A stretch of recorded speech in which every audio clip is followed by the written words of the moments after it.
Aku dipaksa menikahi janda Arab berusia 67 tahun. Atasan saya yang tampak lumpuh, dan sejak hari itu rumah itu berubah menjadi tempat di mana semua rahasia berbisik di balik tirai tebal. Namaku Hugo. Aku berasal dari kota kecil di Meksiko. Tanah yang diwariskan turun-temurun oleh kakekku, tanah yang ketika musim kering datang dan utang menumpuk, menjadi alasan mengapa aku berangkat menaiki pesawat jauh ke timur. Aku pergi bukan karena petualangan, bukan karena rasa ingin tahu, tetapi karena satu kata yang selalu menghantui keluarga kami, kehilangan. Jika aku tidak berhasil mengirim cukup uang, rumah dan lahan yang menjadi warisan selama generasi itu akan hilang, atau dijual kepada orang yang tidak mengerti apa artinya tanah itu bagi kami. Di Jeddah, dunia yang kutemui bertolak belakang dengan apa yang kuketahui. Di luar, panas tandus memantulkan cahaya sehingga semua menjadi kilau. Di dalam rumah Nyonya Salma, AC berdesis tanpa henti. Marmer dingin menelan langkah kaki, dan lorong-lorong panjang memantulkan kebisuan. Rumah itu seperti museum tentang kemewahan yang sunyi, hiasan emas yang nyaris tak kusentuh, kain sutra yang terlipat rapi dan sebuah kursi roda yang selalu ada di ruang utama, seolah kursi itu menandakan kehadiran seseorang yang tak lagi berjalan. Aku dipekerjakan sebagai supir dan sekaligus pengurus tugas sehari-hari, antar jemput ke klinik, mengambil obat, mengurus dokumen yang harus ditandatangani. Tugas itu diberi nama manis di kontrakku, tapi kenyataannya adalah kerja keras berjam-jam, pengawasan yang tak pernah longgar, dan sebuah tanggung jawab yang bagiku terasa berat karena bukan aku yang meminta untuk berada di sana. Aku datang untuk membantu keluarga, aku malah masuk ke dalam labirin yang dibuat oleh orang lain. Salma, yang bagi semua orang adalah nyonya yang rapuh, adalah wanita yang pada pandangan pertama tampak rapuh. Kulitnya halus meski laris-laris usia terlihat, rambutnya selalu tersisir rapi, dan matanya yang walau sering tertutup oleh kacamata hitam, menyimpan kilau yang membuatku merasa dia selalu melihat lebih dari yang ia tunjukkan. Dia tidak banyak berbicara. Suaranya, ketika muncul, lembut, terukur. Banyak anggota staf memanggilnya dengan hormat, hampir takut, tetapi ada juga kehangatan samar yang kuterima dari senyumnya ketika aku mengembalikan selimut yang kusaluhkan. Di antara semua orang yang berkeliaran di rumah itu, Omar selalu terasa seperti bayangan yang lebih gelap. Dia adik laki-lakinya, pengelola semua urusan, keuangan, properti, hubungan dengan bank dan pengacara. Omar berjalan dengan kepastian seseorang yang terbiasa merancang nasib orang lain. Dia mengatur staf seperti bidak di papan catur. Kata-katanya jarang, tapi bila keluar, biasanya berbentuk ultimatum. Dari pertama kali ia mengajakku duduk di ruang kantornya, aku merasakan itu. Dinding-dinding penuh foto, peta properti dan sebuah meja besar yang seolah menegaskan siapa pengambil keputusan. Di sana, ia melempar angka-angka yang melayang-layang di telingaku seperti ancaman tersembunyi. Tagihan, denda administrasi, dan konsekuensi atas visa yang kadang bisa membuat seseorang hilang begitu saja dari negeri orang. Ada aturan di sini, katanya suatu hari ketika kantor itu sepi selain dari denyar layar komputer. Sungguh kompleks, dokumen dan prosedur, tapi ada satu jalan yang lebih praktis. Ia menatapku sejenak seperti menimbang sesuatu yang tidak ingin ia sebutkan dengan lugas. Kamu bisa membantu Nyonya. Jika kita menunjukkan bahwa ada ikatan keluarga yang sah, beberapa masalah dapat diselesaikan. Kalau tidak, ia membiarkan kata itu menggantung. Aku tahu arti dari kalau tidak itu. Deportasi yang cepat, denda yang harus kubayar sebagai kesalahan administrasi, dan yang paling mengerikan bagiku, kehilangan kesempatan terakhir menyelamatkan tanah keluarga. Pilihan yang Omar tawarkan adalah sederhana dalam penyampaiannya, namun kejam dalam esensinya. Menikah. Menikah secara hukum dengan Salma, sehingga formalitas warisan dan akses ke rekening serta dokumen milik keluarga bisa diatur. Bukan cinta, bukan janji bersamanya untuk hidup, bukan apapun yang romantis, sebuah pernikahan kontrak, sebuah jembatan legal. Dia menaruh perjanjian di atas meja, beberapa lembar yang dibubuhi stempel, dan di situ tertulis hal-hal yang membuat perutku mual. Ada angka yang jika kubiarkan akan membuat keluargaku kehilangan segalanya. ada waktu yang diberikan agar aku menerima. Tidak banyak. Kalau kamu menjadi aku, apa yang akan kamu lakukan? Tulis di komentar. Pikirkan tentang sebuah pilihan yang memaksa harga martabat untuk ditukarkan demi keselamatan keluarga. Di ruang paling sepi rumah itu, aku menangis. Bukan dari rasa malunya saja, bukan hanya dari fakta bahwa aku harus menukarkan masa depan dan nama baik dengan kertas-kertas yang mungkin, entah bagaimana, dapat membayarkan hutang keluarga. Aku menangis karena aku merasa sendirian di dua dunia. Di satu dunia, ada orang yang menunggu tanamannya tumbuh. Di dunia lain, ada hukum asing yang bisa saja menendang kita keluar. Sore itu, aku menimbang semua skenario, membayangkan wajah ibu di dapur, bayangan anak adikku yang takut kehilangan rumah. Aku menimbang beberapa kali apakah ada jalan lain, melarikan diri dengan duit yang kumiliki, bekerja 2 kali lebih keras, tapi angka-angka yang Omar sebut tak memberi banyak ruang bagi kemakjizatan. Akhirnya, aku setuju. Dalam hatiku bukan sedang menandatangani sebuah keabadian, melainkan sebuah kesepakatan sementara untuk menebus sesuatu yang lebih bernilai. Tanah di Meksiko. Kami membuatnya sedingin mungkin. Pernikahan itu ditetapkan sebagai formalitas, saksi yang diseleksi, imam yang netral, foto-foto yang tidak memerlukan senyum tulus. Cincin sederhana dipasang, lalu pesta kecil yang terasa seperti upacara pemeriksaan administrasi daripada sebuah awal baru. Malam pernikahan adalah malam paling sepi yang pernah kurasakan. Ruangan utama rumah besar itu tampak seperti panggung yang ditinggalkan tengah pergantian adegan. Lampu temaram, kursi roda yang setiap saat tampak seperti saksi, dan di kamar pelaminan kami dipisahkan oleh ruang yang terasa lebih besar karena jarak emosional yang menyelimuti. Di sana aku tidur di ranjang yang empuk, dibatasi oleh tirai, dan mendengarkan setiap desiran AC seperti jam yang menghitung mundur. Salma tetap tenang. Tidak ada deklarasi drama, tidak ada permintaan maaf atau amarah, hanya ketenangan aristokrat yang sulit kupahami. Keesokan hari, kehidupan formal mulai berjalan. Aku menyetir, mengurus obat, membacakan berita ketika diharapkan. Jam-jam itu membuatku bertanya-tanya, apakah aku melakukan hal yang salah? Dan di saat yang sama, memberi aku waktu untuk melihat lebih dekat pada ruang hati seorang wanita yang tampaknya bertengger di kursi rodanya bukan karena kelemahan, melainkan karena strategi. Tanda-tanda kecil mulai menumpuk. Kursi roda kadang berpindah letak tanpa alasan yang jelas. Sebuah selimut yang kugulung sempurna pada malam sebelumnya ditemukan terlipat berbeda di pagi berikutnya. Ada satu malam ketika aku pulang dari mengambil obat di apotek dan mendapati jejak sepatu di lantai berdebu di area servis, seolah seseorang telah berjalan tanpa sengaja menggoreskan jejak. Aku bertanya pada staf, pada supir lain, pada pembantu yang selalu tersenyum. Jawaban mereka berputar-putar, mengatakan sesuatu tentang kursi yang kadang diatur ulang atau nyonya yang ingin mencoba berjalan sedikit. Namun tak satu pun dari mereka melihat hal yang kukenal sebagai kebenaran bertelanjang. Keraguan sempat menghantuiku. Apakah aku yang mengada-ngada? Apakah tekanan dan rasa bersalah yang membuatku melihat tanda-tanda di mana tak ada? Malam-malam panjang di rumah itu mengubah persepsiku. Aku mulai merasakan ada sesuatu di balik kebisuan yang terus menahan nafas. Suatu malam ketika bulan menempel tipis di balik tirai, aku terbangun oleh bunyi samar. Bukan suara televisi, bukan tamparan AC, melainkan gesekan kain dan langkah yang menyeret lembut. Jantungku berdebar, bukan karena ketakutan belaka, tetapi karena ada perbedaan antara langkah yang kudengar dan langkah orang yang seharusnya tergantung pada kursi roda. Aku mengintip dari sela tirai. Di koridor, bayangan siluet melintas. Tubuh kecil bergerak, selangkah demi selangkah, seperti seseorang yang mengerem nafas demi nafas agar tidak terdengar. Aku keluar dari kamar, telapak kaki menejak lantai dingin. Mereka bilang aku harus tetap seperti pohon yang tak bergoyang agar tak menarik perhatian. Namun rasa ingin tahu mendorong aku lebih jauh dari sekedar mengawasi. Ketika aku mendekat, pemandangan yang kutemukan membuat seluruh dunia berputar perlahan. Salma berdiri di depan jendela, badannya tegap, tidak pempurna, tetapi tegap, dan ia menatap keluar dengan intensitas yang selama ini kutafsirkan sebagai kelemahan. Ia memegang sebuah tongkat di sampingnya, bukan untuk menopang, melainkan untuk keseimbangan.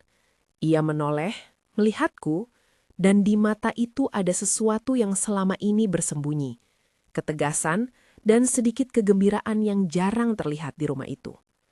Aku kaget tentu saja. Kata-kata di tenggorokan terasa kaku. Ini bukan yang kukira. Rasanya seperti menemukan bahwa lukisan yang biasa kukagumi dengan jarak kini, bila didekatkan, ternyata dibuat dengan teknik yang penuh perhitungan, bukan kesalahan artistik. Kenapa kau? Suaraku nyaris tak terdengar. Ia mengangguk pelan. Aku tahu kamu melihat. Aku sengaja. Kau bukan pertama yang melihat, tapi aku memilihmu sebagai orang yang harus tahu. Suaranya tidak menuduh, hanya menjelaskan. Tidak ada rasa malu, hanya pragmatisme. Aku menunggu pengakuan yang mungkin bisa menjelaskan semuanya, bahwa ia pura-pura lumpuh demi mendapatkan simpati keluarga yang berambisi, atau demi menghindari air mata ibu-ibu saudara yang ingin memeras aset.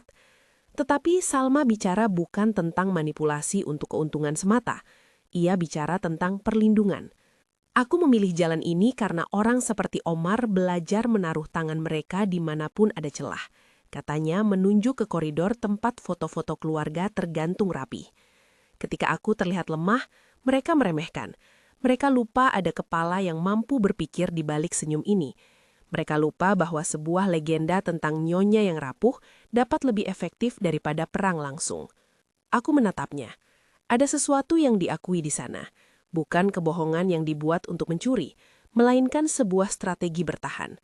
Sejak awal, tindakan itu tidak termasuk kebencian terhadap budayanya atau penolakan terhadap orang lain. Itu tentang bertahan hidup dalam konflik internal keluarga yang kelam. Di matanya ada luka, tetapi juga kebijaksanaan. Ia bukan sekedar korban, ia adalah arsitek yang memakai tapeng yang orang lain ciptakan untuknya. Ia mendekat, tongkat ditegakkan di sampingnya. Katanya, aku butuh seseorang yang bisa dipercaya. Aku butuh seseorang dari luar lingkaran ini yang tidak terikat oleh naluri keluarga mereka sendiri. Kamu datang bukan karena kamu ambisius. Kau datang karena kamu punya sesuatu yang tak dimiliki kebanyakan orang di sini. Tanggung jawab terhadap orang lain. Katanya bahwa Omar telah menata semuanya. Ia tahu bagaimana memutar dokumen, bagaimana mengarahkan staf, bagaimana membuat kamera tersembunyi tampak seakan ia yang menemukan bukti yang ia butuhkan. Ia tahu tentang rekening yang ditransfer ke nama lain, tentang properti yang perlahan disusutkan dari hitungan. Namun tanpa bukti yang konkret, semua itu hanyalah desas-desus. Dan bukti itu tidak bisa diperoleh dari dalam. Omar mengawasi setiap langkah, memeriksa setiap arsip, menyortir setiap telepon. Salma menatapku lagi. Katanya, aku memilihmu karena kamu punya alasan yang kuat untuk bertindak. Kamu perlu tanahmu.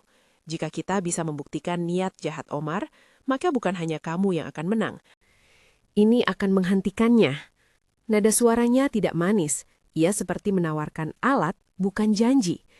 Di tangan kecilnya ia meletakkan sebuah objek, sebuah USB, bukan besar, warnanya kusam.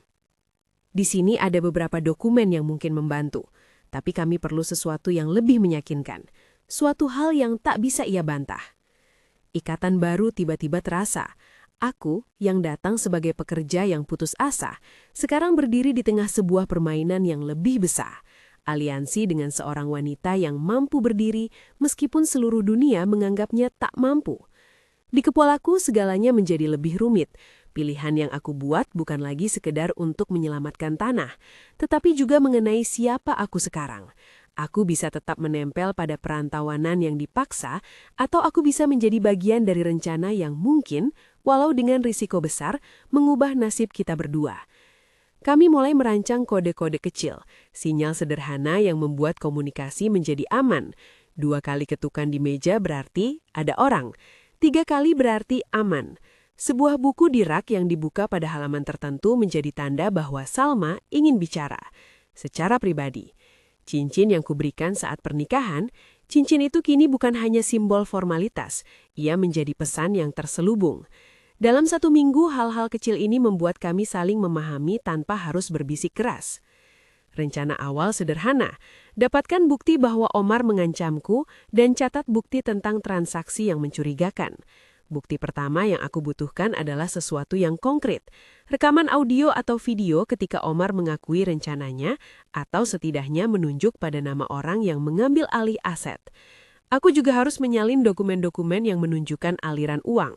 Semua itu terdengar mudah dalam imajinasi, tapi nyata. Ada kamera di setiap sudut rumah, ada pegawai yang loyal pada Omar, dan ada risiko deportasi yang terus mengintai. Pada malam ketika aku memutuskan untuk melakukan langkah pertama, rasa takut dan rasa tanggung jawab berbenturan seperti badai. Aku harus memasuki kantor Omar ketika ia tidak ada atau sedang menonton televisi di ruang tamunya. Aku harus membuka laci yang selama ini aku lihat terkunci, dan aku harus menyalin file dari komputer yang terlindungi dengan kata sandi yang mungkin aku pelajari dari kecerobohan staf. Aku berlatih beberapa kali di kepala, mengatur waktu, menghitung langkah seperti pemain catur yang mempersiapkan satu gerakan beresiko. Sebelum aku berangkat, Salma memegang tanganku. Tangan itu terasa hangat, tak seperti penampilan rapuhnya. Matanya memantulkan lampu remang. Ingat, ini bukan tentang kita melampaui hukum, ini tentang mengekspos kebenaran. Jangan rusak yang kecil demi yang besar, kita harus hati-hati. Ada kepastian di suaranya yang membuatku bertahan. Ia memberiku sebuah kunci kecil yang tampak tidak berarti. Di samping itu, ia menyerahkan sebuah catatan kecil bertuliskan sebuah nomor kamar lama dan sebuah nama yang kukenal sebagai pegawai yang tak pernah terlalu banyak bicara. Jika kau membutuhkan pembuka, orang ini adalah jalan pintumu, bisiknya. Langkah demi langkah, aku menyelinap lewat lorong servis, melewati lemari yang selalu tertutup, mendekati kantor. Jarum jam di dinding di sana berdetak pelan. Bunyi kecil itu terasa seperti tanda hitungan terakhir. Pintu kantor sedikit terbuka, lebih lebar daripada biasanya. Nafasku menjerit pelan tetapi tidak ada suara yang keluar. Aku mengintip, melihat siluet meja besar, dan di layar komputer masih menyala sebuah dokumen terbuka. Di sini aku bukan lagi supir. Aku adalah pencuri bukti yang harus menyingkap kebohongan. Tiba-tiba ada suara langkah di belakangku. Tubuhku membeku. Nafasku tercekak. Siapa itu? Apakah ini akhir dari rencana kecil kami? Aku menoleh perlahan, dan di pintu berdiri seseorang yang tak kuduga. Bukan Omar, tetapi wajah yang selama ini kudengar namanya dari bibir Salma. Abdallah, pengacara yang sering datang, yang sering berbicara dengan nada netral, yang sepertinya mengetahui seluk-beluk dokumen-dokumen keluarga. Ia menatapku dengan mata yang tak memperlihatkan ekspresi, hampir seperti cermin. Aku bersiap untuk menjelaskan, untuk menyakui dan memohon ampun, atau mungkin untuk lari. Tetapi Abdallah hanya mengangkat bahu kecil. Kamu tahu banyak hal, Hugo, katanya. Suaranya tipis tetapi tidak ada amarah. Atau setidaknya, kamu mulai tahu. Ini bukan permainan sederhana. Hati ini berdetak kencang. Di luar jendela, lampu kota berkelip. Biru dan merah, seperti mata-mata yang tak pernah tidur. Aku tahu bahwa sejak aku menandatangani kertas pernikahan itu, hari-hariku bukan lagi sepenuhnya milikku. Setiap langkah yang kuambil bisa membantu atau mencelakakan bukan hanya aku, tetapi juga keluarga yang kusebut-sebut sebagai alasan. Dan di balik semua ini, ada janji yang belum kutunaikan. Jika kita berhasil, tanah itu akan selamat. Jika gagal, segalanya bisa runtuh. Abdallah menatap ke arah layar komputer yang menyala, kemudian memandang kembali ke arahku. Kamu beruntung, katanya. Tampaknya memilih kata itu dengan hati-hati. Tetapi beruntung saja tidak cukup.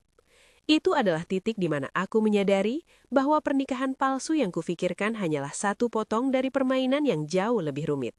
Dan ketika aku melangkah kembali ke koridor, tangan menggenggam kunci kecil yang Salma berikan, aku tahu, keputusan untuk melindungi keluargaku kini terjalin dengan pilihan lain.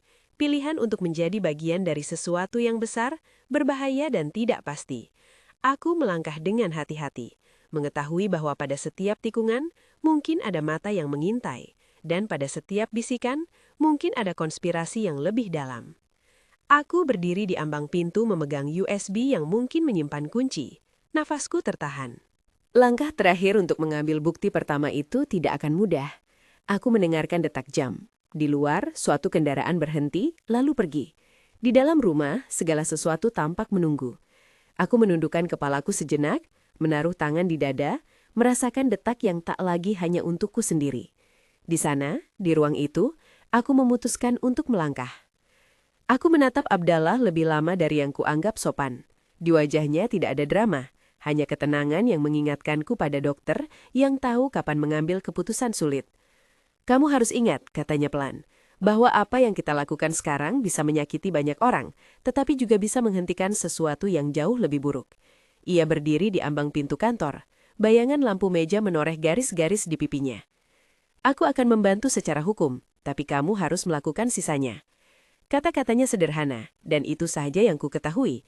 Aku tidak sendiri. Di saat rasa panik hampir menelan, ada rasa lega samar yang merayap. Bukan karena semua akan mudah, tetapi karena langkah itu kini punya peta. Abdallah memberi rincian. Ada satu server yang menyimpan log transaksi, ada beberapa email yang dikirim ke rekening luar negeri, dan yang paling penting, ada percakapan yang hanya tersimpan di telepon Omar yang beberapa kali ia biarkan terbuka di meja saat ia mengikuti rapat melalui speaker. Kita membutuhkan bukti yang tak ternilai, video, audio, transfer yang jelas, katanya. Tanpa itu, semua tuduhan akan dianggap kecurigaan. Kami menyusun rencana yang hati-hati. Langkah pertama, menyalin semua file yang relevan dari komputer kantor Omar. Untuk ini, Abdallah punya kontak, seorang teknisi yang dapat menyalin tanpa memicu alarm sistem. Langkah kedua, memancing Omar agar membuka mulut di tempat dan waktu yang aman direkam. Salma yang merancang adegan itu. Aku terkejut ketika pertama kali ia mengusulkan ambang provokatif. Undang Omar ke makan malam kecil, bicarakan tentang perubahan dalam rumah, biarkan ia merasa unggul, lalu biarkan ia bicara. Orang seperti Omar, kata Salma, sering tak sadar akan kata-katanya ketika mereka sedang meremehkan orang. Malam itu, Salma menyuruh semua orang pulang kecuali beberapa staf yang ia percayai.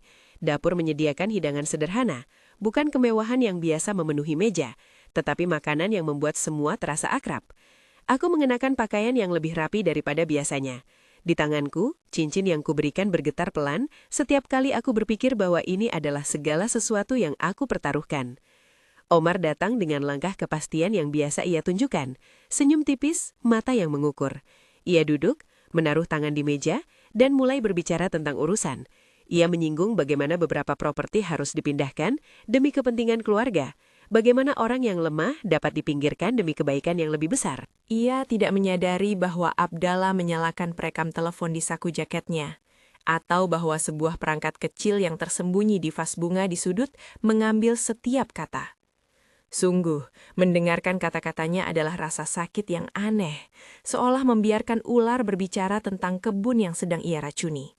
Kita harus mengamankan aset, ujar Omar, suaranya tenang. Langkah-langkah administratif mungkin membuat banyak orang marah, tapi ini tentang memastikan bahwa apa yang tersisa tetap di tangan yang tepat. Ia tersenyum tipis, lalu menambahkan, tentu ada pihak luar yang harus diberi imbalan agar proses ini lancar. Tidak ada yang salah dengan sedikit pengaturan. Semua keluarga besar melakukan itu. Di balik meja, beberapa kata ia ucapkan dengan tidak sengaja. Nama rekening, nomor yang mengarah ke kantor luar negeri, instruksi pada staf yang disebut sebagai kebijakan darurat. Setiap suku kata itu seperti koin yang jatuh ke dalam ember bukti yang kami siapkan. Ketika ia mulai menyinggung tentang masalah visa dan bagaimana orang tertentu harus diberi opsi sebelum semuanya menjadi rumit, aku merasakan detak jantung yang tak tertahankan. Ada satu frasa yang membuat darahku mendidih karena kejang. Kamu, Hugo, bisa dipindahkan jika kau memahami posisimu, katanya sambil tertawa. Sebuah sindiran yang begitu dingin sehingga rasanya menusuk seperti pisaunya sendiri. Setelah makan malam itu, kami tidak langsung merayakan. Kami tahu ini baru langkah kecil, namun segalanya berubah. Saat Omar pergi tidur dengan tawanya yang biasa, aku tahu ia sekaligus menyerahkan sebagian dari kekuatannya. Ia bicara karena ia percaya bahwa yang dihadapinya adalah boneka yang bisa ia kendalikan. Ia lupa bahwa kadang boneka itu diam untuk memetakan gerakan tangan yang memainkannya. Malam demi malam kami bekerja. Abdallah mendapat akses ke server kantor dengan alasan audit kecil. Pemeriksaan internal, katanya ketika ia menanyakan sebuah izin. Teknisi yang ia bawa memindahkan salinan arsip ke hard drive eksternal yang kemudian kami sembunyikan. Dari dokumen-dokumen itu, kami menemukan pola. Rekening yang secara berkala menerima jumlah kecil dari berbagai sumber, lalu terkumpul menjadi jumlah besar yang diarahkan ke pihak ketiga.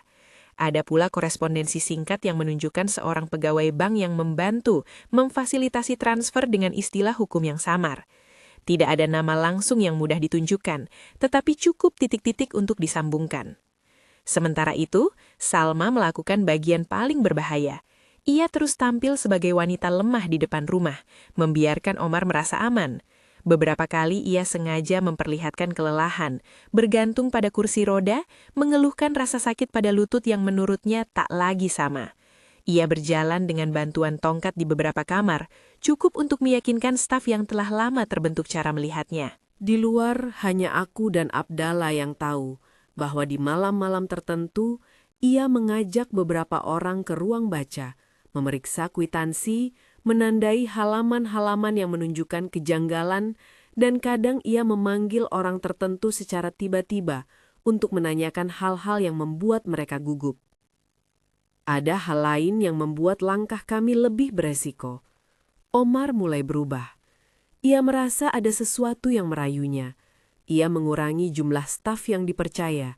Ia menambah kamera di beberapa sudut, memeriksa laci-laci yang dulu dibiarkannya terbuka. Ia membuat peringatan, menyampaikan bahwa jika ada aktivitas yang mencurigakan, hukuman berat menunggu. Hari-hari itu terasa seperti saat seseorang menutup sebuah lumba-lumba di laut. Setiap gerakan membuat gelombang yang mengancam. Aku hampir tidak tidur. Aku tahu, jika aku tertangkap, konsekuensinya jauh lebih dari deportasi. Ini bisa menjadi bencana pribadi yang menimpa keluarga yang kutinggali jauh di Meksiko. Namun resiko itu juga memacu kami. Kami menambah lapisan-lapisan kewaspadaan. Kami membuat jadwal agar Salma terlihat semakin lemah di siang hari dan kuat diam-diam di malam. Aku di sisi lain melakukan tugas sebagai sopir dengan kedisiplinan yang sempurna, sekaligus memanfaatkan peluang kecil untuk mendapatkan akses ke ruangan-ruangan yang biasanya tertutup bagiku. Satu petugas kebersihan yang selama ini pendiam, Fatimah, jadi kunci. Ia diam-diam memberi kami akses ke dokumen yang ditaruh di lemari sempit. Motivasi Fatimah sederhana. Ia lelah melihat ketidakadilan, dan ia menyukai kindness yang kuberikan padanya.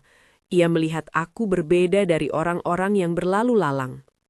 Ada satu kesempatan yang membuat saya nyaris menyerah karena rasa takut.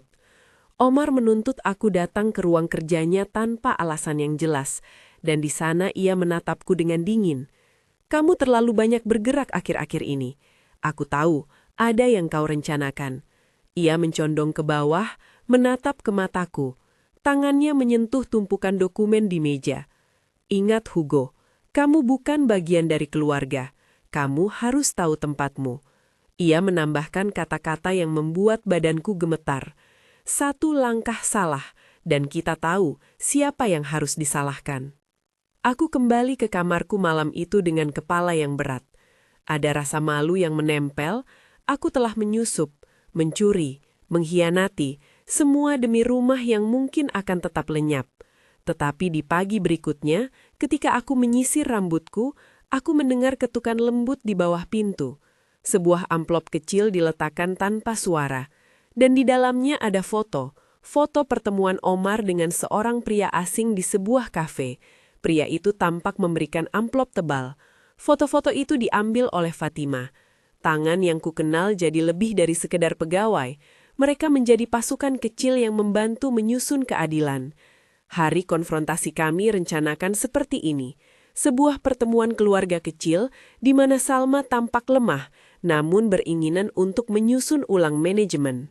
Ia mengundang beberapa kerabat, beberapa penasihat, dan tentu saja Omar. Di undangan itu, keduanya hadir tanpa banyak menceritakan motif. Ada perubahan yang perlu dipertimbangkan, begitu bunyi singkatnya. Omar datang dengan kepastian bahwa ini adalah panggung di mana ia akan memamerkan kekuasaan. Ia tidak mengira akan menjadi bahan pameran kami sendiri. Di ruang tamu yang sama di mana kami dulu duduk canggung sebelum pernikahan, meja disusun ulang. Abdallah berdiri di samping Salma, sebuah laptop di mejanya. Bukan untuk presentasi bisnis biasa, melainkan untuk menampilkan apa yang kami kumpulkan. Di antara tamu ada beberapa tokoh yang punya pengaruh. Seorang akuntan lama yang menyimpan rasa ragu terhadap beberapa detail, pihak bank yang selama ini berhubungan dengan keluarga, dan beberapa anggota keluarga yang tak cukup dekat dengan Omar untuk merasa terganggu. Ketika semua duduk, Abdallah memulai dengan nada yang tenang. Ia tidak melontarkan tuduhan berapi-api, ia hanya memperlihatkan fakta. Slide demi slide, bukti demi bukti. Transfer antar rekening, bukti foto, potongan video dan rekaman percakapan, mereka muncul di layar. Perlahan, ruangan yang tadinya hening berubah menjadi tempat di mana rahasia dicampakkan ke meja seperti barang usang. Omar melihat satu persatu, wajahnya menegang. Ada sebuah video yang membuat semua terdiam. Rekaman ketika ia berbicara di ruang makan tentang mengalihkan aset, menyebut jumlah tertentu dan memerintahkan seseorang agar mengurus visa seorang pekerja. Suara Omar mengisi ruang itu seperti badai. Ia tidak siap. Matanya mencari-cari dukungan dari anggota keluarga lainnya, tetapi tampak beberapa ekor burung yang terbuka. Orang yang selama ini mempercayainya mulai mundur. Reaksi Omar awalnya marah. Ia membantah, memaki, lalu berusaha meredam. Ia memukul meja dengan lidah yang penuh kebencian. Ini penipuan, ia bentak. Kalian dengar sendiri ini diambil dari mana. Ini permainan. Namun Abdallah mengangkat tangan, menutup laptop dan bertanya dengan tenang pada orang-orang yang hadir apakah mereka melihat pola yang sama. Yang ada bukan kemarahan, melainkan kebingungan di hadapan bukti yang begitu terang. Akhirnya tidak ada pilihan lain. Omar mencoba mengambil alih laptop, melemparkan argumen sebagai taktik terakhir. Ia mengklaim fitnah, mengatakan bahwa orang-orang ini sedang dimanipulasi. Beberapa tamu ragu karena hubungan keluarga, tetapi ketika Abdallah memanggil pihak bank dan menampilkan dokumen resmi yang membekukan beberapa rekening sementara proses investigasi berlanjut, ruangan menjadi dingin. Ada ketenangan baru yang tajam. Langkah-langkah hukum mulai menutup jalur Omar. Ia tergoncang, wajahnya berubah. Mulutnya mengeluarkan kata-kata yang tidak lagi penuh kendali. Ia berusaha membujuk, mengancam, memohon, semua tanpa target. Aku berdiri di samping, menengok sedikit ke arah Salma. Di wajahnya tidak ada euforia. Ada sesuatu yang lebih rapuh. Kelegaan bercampur dengan sedih karena harus menghancurkan sebuah jaringan yang juga memiliki akar keluarga. Kita tidak ingin menghancurkan siapapun, katanya kepada tamu. Kita ingin supaya keadilan muncul. Setelah pertemuan, beberapa tindakan cepat dilakukan. Beberapa akses dibekukan, rekening dikunci sementara, dan otoritas internal, pengawas bank yang kudatangi melalui Abdallah, memulai pemeriksaan mereka. Omar mencoba melarikan diri dari situasi. Ia mengamuk dan pergi, memukul meja terakhir kali sebelum meninggalkan rumah.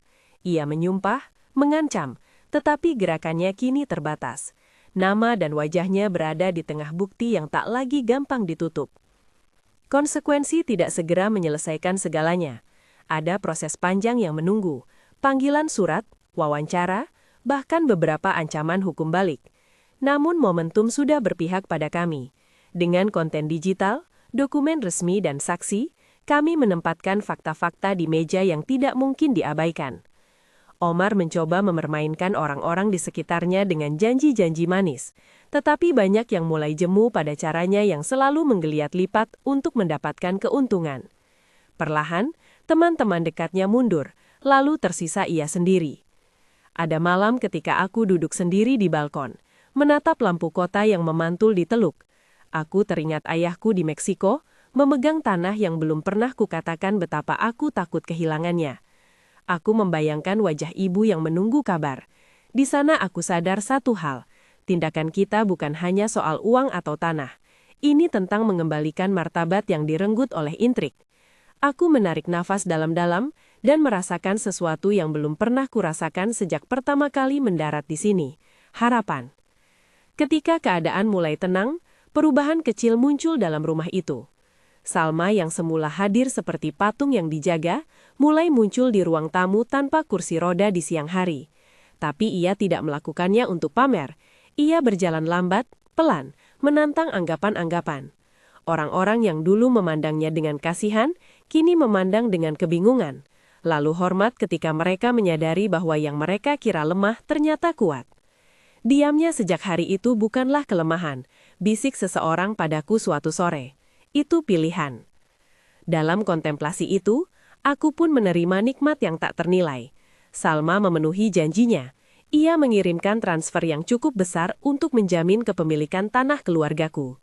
Tidak langsung, tidak secara spektakuler, tetapi lewat prosedur yang perlu waktu dan sah melalui rekening yang aman. Saat aku melihat konfirmasi di layar ponselku, aku menangis sendiri di kamar kecil. Air mata bukan lagi karena malu, melainkan karena lega dan rasa syukur yang dalam. Tanah itu kembali menjadi milik kami. Aku berjanji pada diri sendiri bahwa aku tidak akan menyia-nyiakan kesempatan ini. Namun kemenangan legal tidak serta-merta menyembuhkan semua luka. Omar tidak langsung lenyap. Ia menuntut beberapa kali, melakukan gugatan, dan sesekali menaruh pesan-pesan ancaman di meja kami. Beberapa staf yang dulu loyal pada Omar kehilangan pekerjaan karena ikatan mereka dengan skema lama. Hal itu menyakiti Salma. Ia menyadari bahwa pembongkaran itu memiliki dampak luas dan ia merasa bertanggung jawab. Maka dari itu, ia memilih jalan yang tidak mudah. Alih-alih menghukum seluruh orang, ia menempuh pendekatan yang berbeda. Mendirikan program internal untuk memastikan pekerja yang terdampak mendapat bantuan sementara dan pelatihan agar mereka bisa bekerja di bagian lain dalam usaha keluarga. Ia menunjukkan kepemimpinan yang lembut namun tegas. Tindakan yang tidak memuaskan semua orang, tetapi mencoba memulihkan sebanyak mungkin. Pada bulan-bulan setelah itu, hubungan kami dengan Salma berubah menjadi sesuatu yang lebih kompleks daripada sekedar kontrak. Kami berbicara lebih sering, tidak hanya lewat kode ketukan di meja, tetapi lewat percakapan panjang tentang masa lalu dan rencana ke depan. Di suatu malam, saat hujan kecil turun, padahal hujan jarang di sini, kami duduk di ruang baca. Ia bercerita tentang masa muda, tentang suami yang meninggal, tentang harapan yang dikubur karena urusan keluarga. Aku bercerita tentang hujan di Meksiko, tentang tanah kami yang subur, tentang ayah yang mengajakku pergi ke ladang saat aku masih kecil. Ada momen-momen kecil yang perlahan-lahan memupuk sesuatu. Aku yang menunjukkan caranya menanam cabai di lahan kecil yang kubawa foto-fotonya. Ia yang menertawakan kebodohanku dalam memilih pupuk yang tepat lewat telepon, memegang tanganku begitu saja dikala aku terlalu gentar menghadapi dokumen Nitanwota yang menjelma seperti monster. Cinta, jika boleh disebut demikian, muncul bukan lewat kilau yang membara, tetapi melalui rasa hormat yang tumbuh. Aku melihatnya menghargai ketulusan dan keuletanku. Aku melihat aku mulai mengajarkan sesuatu tentang kesabaran, dan ia mengajarkan sesuatu tentang kebijaksanaan yang lahir dari masa yang panjang. Ada hari yang lebih sunyi ketika aku menanyakan, dengan gugup, apakah ia pernah menyesal memilih jalan ini. Ia menatapku dengan pandangan yang tidak menuntut jawaban dramatis. Menyesal, katanya. Kadang aku berpikir jika aku tidak berpura-pura, mungkin orang-orang akan melihatku dengan cara yang berbeda. Tapi aku juga tahu, cara itu memberi kami ruang untuk bernafas. Dan ruang itu sekarang telah kau pakai untuk sesuatu yang baik. Ia tersenyum samar. Kita semua membuat pilihan. Aku memilih cara yang paling sedikit merusak saat itu. Kita kemudian memutuskan sesuatu yang tampak kecil namun penting. Kami akan membuka yayasan kecil yang fokus pada bantuan bagi pekerja migran dan keluarga-keluarga yang rentan. Mereka yang seperti aku dulu harus pergi jauh untuk menyelamatkan sepotong tanah, setumpukan beras, atau sekedar tempat tidur. Yayasan itu akan memberikan bantuan hukum, pelatihan kerja, dan penghubung dengan organisasi lokal di negara asal para pekerja. Salma memimpin inisiatif itu, memakai sumber dayanya untuk memperbaiki apa yang telah rusak. Aku diberi tanggung jawab untuk mengawasi program pelatihan yang menghubungkan orang-orang dengan peluang nyata. Nama-nama yang kami bantu bukan hanya pegawai kami, mereka adalah cerita manusia yang memberi alasan bagi tindakan kami. Di sela-sela pekerjaan itu, aku menerima undangan untuk membawa Salma ke Meksiko. Untuk pertama kalinya, ia setuju terbang ke kampung halamanku. Aku takut membawa wanita seumurannya menempuh jalan jauh, tetapi ia berisi keras. Aku ingin melihat tanahmu, katanya. Aku ingin melihat apa yang kau perjuangkan. Ketika kami tiba di kampung, suasana hening menempel. Orang-orang di desa kebingungan melihat pemandangan seorang perempuan berambut putih yang elegan duduk di serambi rumah biasa. Aku merasakan kecanggungan itu, tetapi keluargaku menerima kami dengan hangat. Ibu menatap Salma dengan rasa ingin tahu yang halus, ayah memeriksa cincin di jarinya, adikku sibuk bertanya tentang kota yang jauh. Pertemuan itu bukan tentang unjuk kekayaan. Salma duduk di meja makan tua kami dan meminum teh yang diseduh oleh ibu. Ia menyentuh tanah di kebun dengan jari-jari yang lembut, seolah menilai mana yang bisa ditanami. Ketika ia berjalan, pelan namun mantap, dengan tongkatnya, ada keheningan menghormati yang menyelimutinya. Keluargaku melihatnya berbeda. Bukan lagi sosok asing yang dipaksakan padaku, melainkan seorang perempuan yang dengan sadar memilih bersamaku untuk melindungi hal-hal yang berharga. Mereka berbicara panjang tentang nilai tanah, tentang kerja keras, tentang harga diri. Di akhir perjalanan itu, pusaran emosi membuat kami berdiri di tepi lahan keluarga. Aku menunjukkannya gundukan kecil di mana bibit jagung akan tumbuh, memperkenalkan bagaimana aku percaya pada musim dan pada kerja keras. Ia menyentuh tanah, lalu menatapku. "Kau mengambil resiko besar," katanya, "dan kau mengambilnya bukan karena kau harus, tetapi karena kau memilih orang yang kau cintai." Ada absurditas dalam pernyataan itu.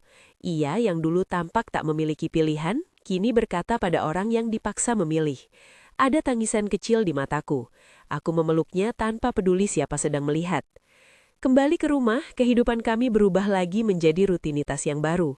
Aku kini bukan hanya supir, aku juga pengelola salah satu program yayasan, penasehat yang kerap berbicara dengan pengacara lain, dan seseorang yang sesekali tampak di samping Salma di acara publik. Kami tetap menjaga jarak yang wajar, ia tetap lebih tua, kami tetap menjaga etika, dan aku tetap mengingat hari-hari ketika aku menandatangani dokumen itu dengan perasaan lumpuh. Namun ada kenyamanan baru. Aku tahu setiap kali aku pulang, ada seseorang yang menantikan laporan kecilku, ada talian yang kita gunakan untuk menertibkan hal-hal yang masih rumit. Omar, di sisi lain, perlahan-lahan kehilangan pijakan. Ia dihentikan dari beberapa posisi formal, dan beberapa rekening yang dulu ia gunakan untuk menyusun transfer tidak lagi tersedia.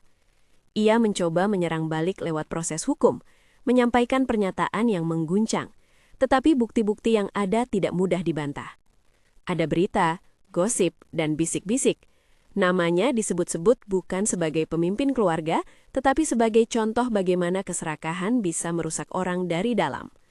Kami tidak merayakan kejatuhannya, kami hanya merasa lega bahwa jaringan manipulasi mulai terurai, memberi tempat bagi perbaikan yang lebih nyata.